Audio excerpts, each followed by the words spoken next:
Okay, our topic for this video is about slope-intercept form.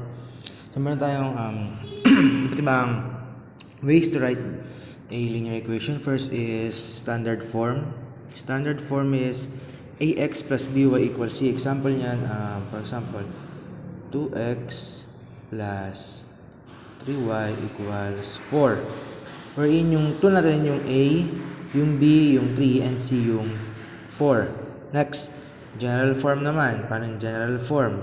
So, for example, x minus 5y minus 8 equals 0. Ang value naman ng a natin dito is yung value katabi ng x. Since walang katabi si x, may imaginary 1 yan. So, ang value ng a is 1. Ang value ng b is negative 5. And ang value ng c is negative 8. Next, slope-intercept form.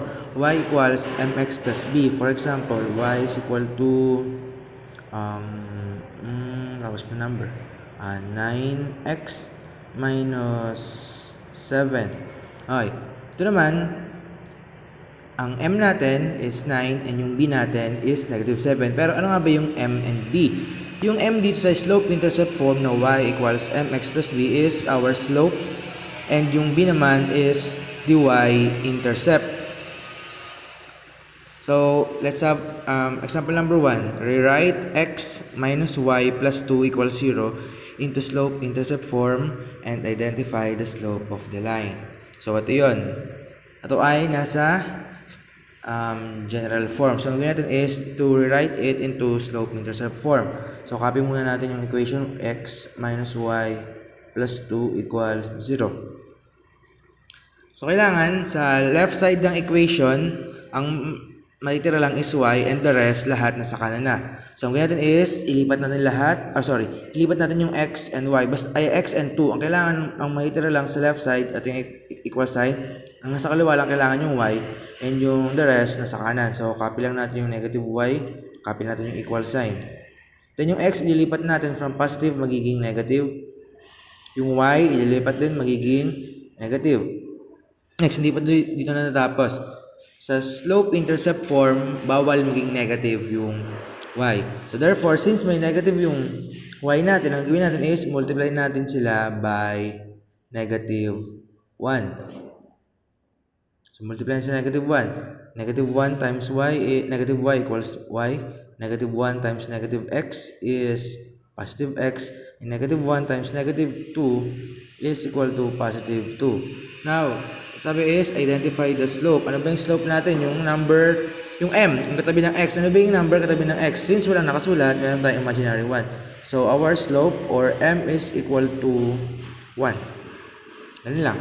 Okay, next. Example number 2. Rewrite 6x plus 2y equals negative 10 into slope-intercept form and find the slope. So, ito yung hahanapin natin. Ito ay nasa standard form. So, copy lang 6x plus 2y equals negative 10. Ganun pa rin, kailangan yung y nasa left side, the rest nasa kanan. Since yung negative 10 nasa kanan na, ang nilipat lang natin is yung 6x. Copy lang yung 2y equals, mamaya yung negative 10, ilipat muna natin yung 6x, so magiging negative 6x, copy yung negative 10. Since positive na to, hindi na tayo mag-multiply ng negative 1. Pero kailangan, y lang yun nandyan.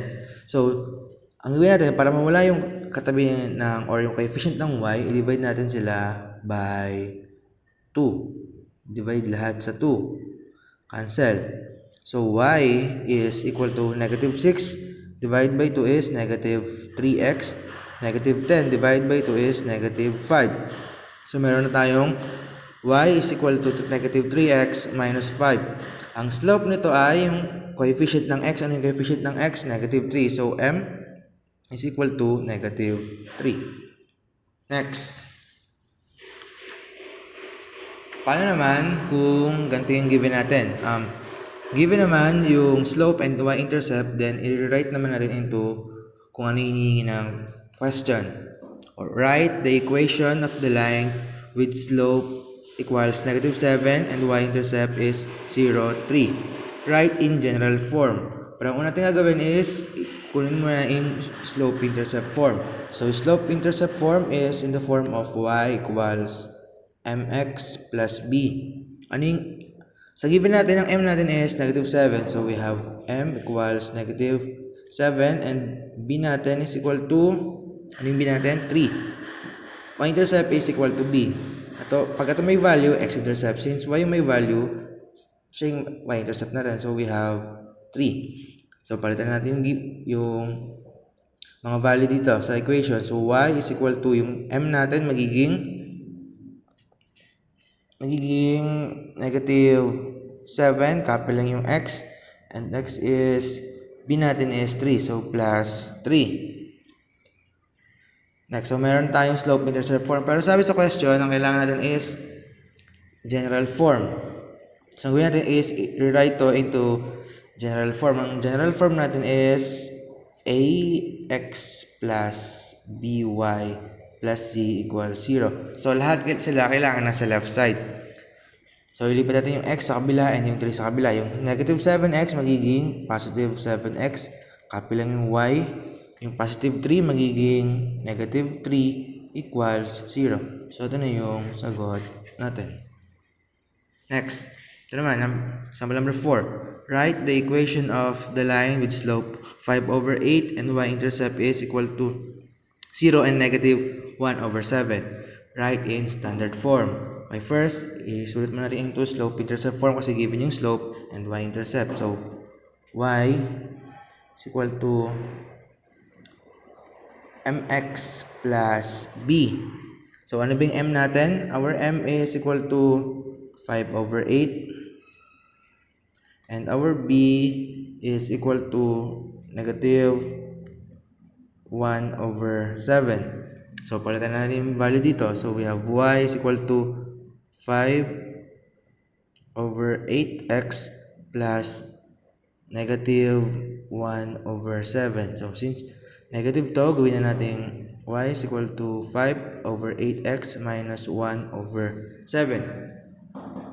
And then, i-rewrite natin into standard form. So, bago tayo i-rewrite into standard form, tanggalin muna natin yung fraction. Para natin matanggal yung fraction, kung natin yung LCD.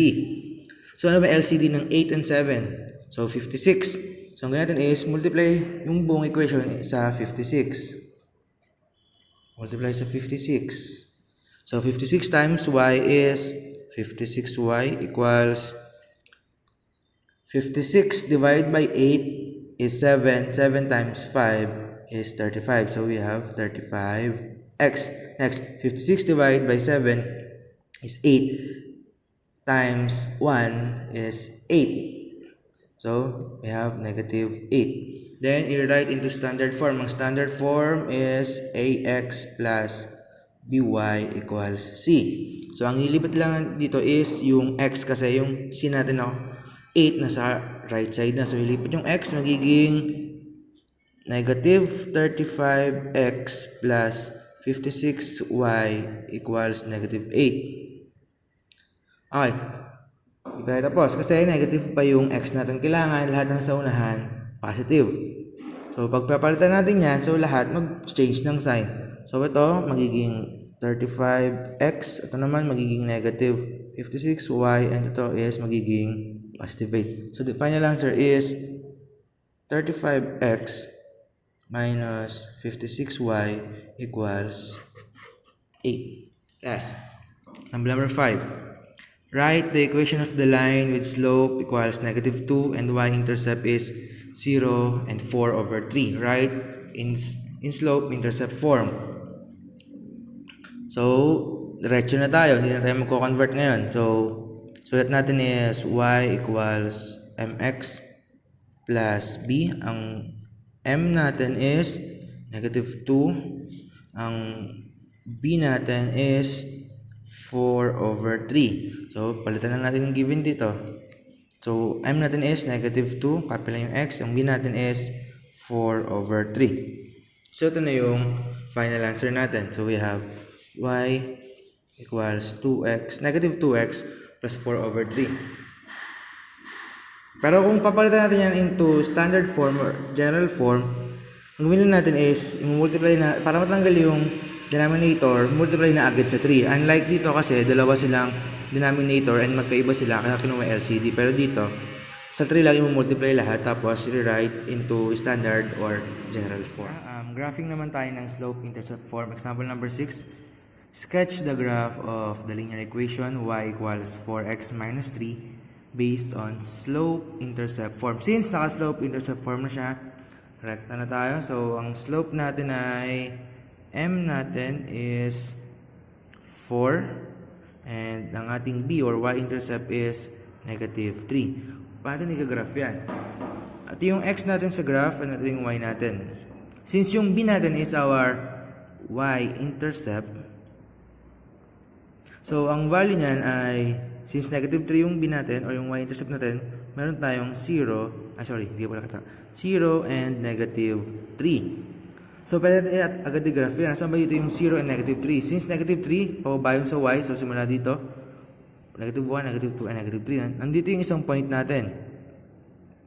Ito yung 0 and negative 3. Yung isang point na lang ang hinahanap natin para mabuo na yung graph natin.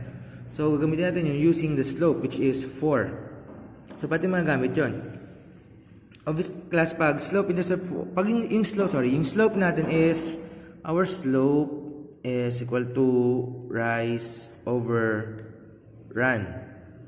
So, yung kung ano yung value sa numerator ay yung number na magra-rise tayo, and yung kung ano yung value sa denominator ay yung number na magra-run tayo. Pero ito hindi siya fraction, pero kaya ang gagawin natin is gawin siyang fraction. Para maging fraction siya, lahat ng number is merong over 1. So ito na. So ang slope natin is equal to 4 over 1. So meron tayong 4 times na rise and 1 once tayong mag-run. So mula dito, since positive yan, mag-rise tayo ng 4 times. 1, 2, mula dito, sa point na to ng y-intercept, 1, 2, 3, and 4. Nandito na yung point natin. Next, mag-run tayo ng 1 time. Once lang. So, to the right, laging to the right yung run. Yung rise, pwedeng up and down. Depende. Pag negative, pababa. Since positive tayo, pataas tayo ulit. 1, 2, 3, 4. And then, run tayo ng 1. So, 1. So, nandito yung isa pang point natin. So, connect lang natin. Ito na yung graph natin. Wait, ang coordinates pala na itong point na to ay is 0, 1. So, 1 yung x, 0, 1, and 1 din sa y. So, ito na yung graph ng y is equal to 4x minus 3. Okay, next. Sketch the graph of 3x plus 7y equals 18 based on slope-intercept form. So, hindi pa siya naka-slope-intercept form. So, i-write muna natin. Pagpalitin ko pala to. Ito pala yung 7. Ito yung 7. Sorry. Ito yung 3. Okay, ulit. Sketch the graph of 7x plus 3y equals 18. Write natin. So, we have 7x plus 3y equals 18. So, ilipat natin. Kailangan y lang na sa left side. So, ilipat yung 7x. So, we have 3y equals negative 7x plus 18. So, since may kasama pa yung 3, divide natin both sides. Or lahat sila, divide sa 3. Cancel na yan. Ito magkakaroon ng 3, magkakaroon ng 3. So, y is equal to negative 7x divided by 3. So, hindi pwede. So, copy lang. Negative 7x over 3. 18 divided by 3 is 6. So, ito na yung bagong equation natin. Y is equal to negative 7x over 3 plus 6. So, ang slope natin, ang m natin is negative 7 over 3. And our b or y-intercept is 6. So, ang y-intercept natin is at 0 and 6. So, nandito yun. Mula sa origin, since positive yung 6 natin, pataas tayo sa y. So, 1, 2, 3, 4, 5, 6. Nandito yung unang point natin. Next. Sa slope natin, since negative yung rise natin, diba? Rise over run, yung rise natin is negative 7. Bababa tayo ngayon ng 7 points. So, mula dito, bababa tayo 7 points. 1, 2, 3, 4, 5, 6, 7. And mag-run tayo ng 3 times. So, laging pakalan yung run. 1, 2, 3. So, nandito yung isa pang point. So, connect lang natin. And then, lagay yung coordinates. Ang coordinates ito is 0 and 6. And ang coordinates nito is 1, 2, 3 and 1, negative 1. So ito na yung graph na 7x plus 3y equals 18.